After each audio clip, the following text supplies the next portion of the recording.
It's pretty incredible that tf2's visual design has continued to hold up to this day, even managing to survive a suicide attempt with all the particles and painted hats everywhere. But how is it that, after 10,000 years in development, the only thing we can credit the designers for is the silhouettes? This is not to say that the work they did with the character silhouettes isn't important or impressive, but it's not like Gay Ben walked into the room, waved his knives around, and boom, tf2's art was done. There were a lot of intelligent design decisions made, but I want to know how and why they were made. So here is finally a video about tf2's design that's more than a sentence about silhouettes. In 2002, tf2 was a continuation of Team Fortress Classic, which comprised of unique characters such as man in military uniform with gun, man in military uniform but with a white armband, and Hank. Development had been underway for 3 years by then, but there was still a massive problem. Readability was trash. The medic was too difficult to tell apart from other players. So what could they do to fix this? The newly hired Moby Frank went back to the drawing board and looked through his art collection, and he found the answer. J.C. Leyendecker. Looking through a few of Leyendecker's works, it's immediately eye-catching how strong, defined, and blocky the character's shapes are. Inspired by his style, Moby came up with a few character concepts and brought them to the next team meeting. And there I was using these more like basic shapes and more blocky, chunky character proportions, and then we started, like, everything kind of starts shifting over into this direction now. The tf2 team evidently liked it and centered the art style around Leyendecker's work, creating the famous silhouette-based design style of tf2.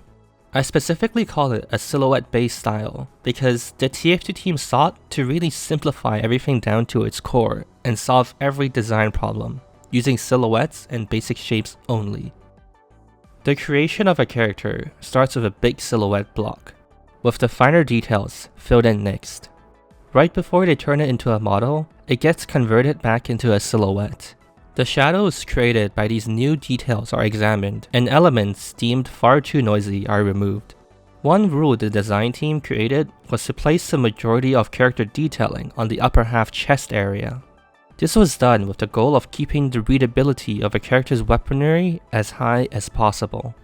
You might have noticed that at this point, 3/4 of the design process is entirely grayscale. This is intentional. In fact, Moby Frank deliberately designs the game in black and white first, and only afterwards does he start adding color. Yeah, and I build all the games that I work on in black and white first, because color is literally like the icing on the cake, right? Color used selectively and intentionally to make sure that you draw the viewer's eye or the player's eye to to those crescendo or important places. But yeah, it's like you work in grayscale. You figure out your compositions, your read hierarchy, right? The primary, secondary, and tertiary reads, silhouetting of characters, gradations of darks to lights and areas of contrast. People will see a concept of a character and they're like, we need more detail. I'm like, or, right, let's rough shell that character into the game and let's do an animation, right? And you see that character run around. And you'll never see those details because it becomes an impression, right? That character's bouncing around in front of you, and all that detail stuff is not really important, right? Getting the impression of the detail is important, but not actually these small little noodly bits, because that's actual pain. When you see that, it's a form of pain when you see all the little noodly bits of something, rather than like a clear silhouette that's intentional and easy for you to figure out, right? And that's why I always say, by definition, clarity is the quality of being easily understood, right? Without ambiguity. After having mostly completed the look of all 9 classes, they started building environment concept art with very simple, linear grayscale shapes, maintaining the emphasis on silhouette design. Finally, after all this, they started to introduce color.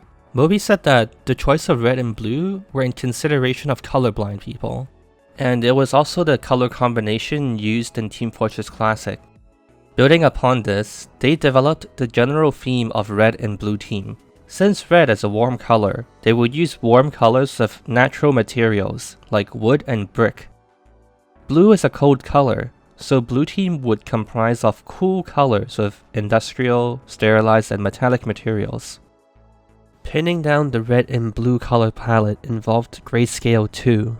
Moby explained that if you took a screenshot of tf2, turned it grayscale, posterized it, or applied a threshold to it, you would still be able to clearly make out the characters against the background. I tried it out myself, so here are some results. They managed this by being very strict about how color saturation was used. For those unaware, color saturation basically means how intense a color is. First, they placed a limit on how saturated the game environment is allowed to be. Then, set a baseline for each character's saturation levels to be much higher than the environment. The tf2 mercs are also designed with a gradient from dark to light in order to help guide your eyes.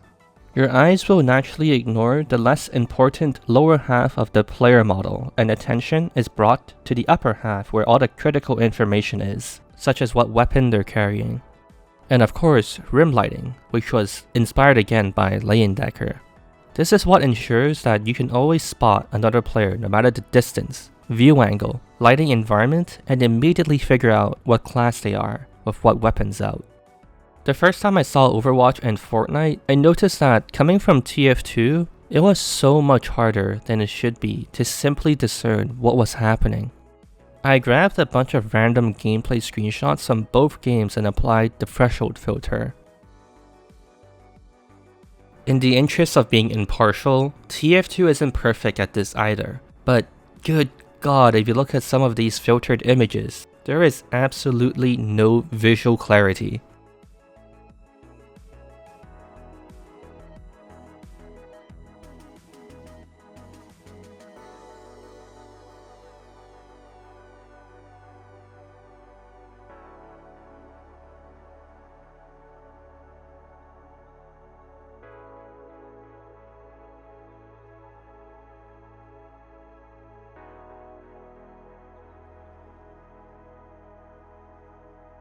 Hi, this is Gabe Newell, Team Fortress 2. Great design. I'm very proud of you.